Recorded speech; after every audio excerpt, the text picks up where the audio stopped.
Pemirsa, malang yang dialami Wina, salah satu warga yang balik di desa Sri Mulyo, Kecamatan Tungkal Jaya, Kabupaten Musi Banyuasin, sudah dianiaya oleh linjangannya dewe. Atas kejadian tersebut, korban laju datangi Polres Palembang bikin laporan polisi.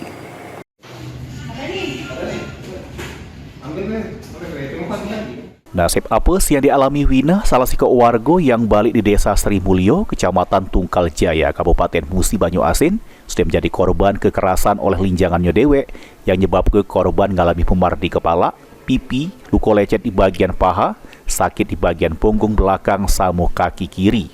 Di depan petugas piket pengaduan Polrestabes Palembang, korban Wina jelaskan dirinya yang nagih janji sama linjangannya kalau nak ngajak dirinya kawin. Cuma omongan korban laju ngebuat terlapor inisial AA tidak seneng, terus langsung nganiaya korban.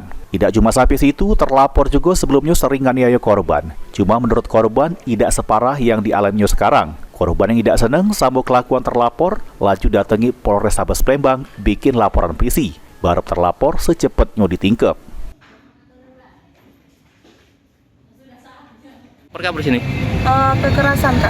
Cak mana cerita bisa? Kekerasannya aku minta pertanggungjawaban untuk menikah, tapi dia menolak.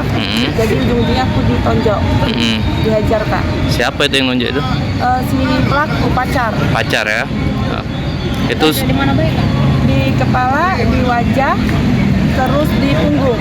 Itu kapan kejadiannya, Mbak? Itu untuk kejadian tanggal 29 bulan 4 kemarin di jam 9 sampai jam setengah 12 malam. Sudah sering kita ini, Mbak, dianeh. Untuk kejadiannya untuk pemukulan itu hampir yang ini yang keempat kalinya dan yang terakhir ini ada buktinya kayak gitu. Bukti rekaman ya? Bukti rekamannya. Itu kita sampai dicek ya? Iya, itu dicek juga sampai nggak ada suaranya itu, Pak. Ini laporan korban sudah diterima pihak kepolisian. Terus bakal ditindaklanjut oleh petugas Satreskrim Polrestabes Palembang. Suryadi, PAL TV.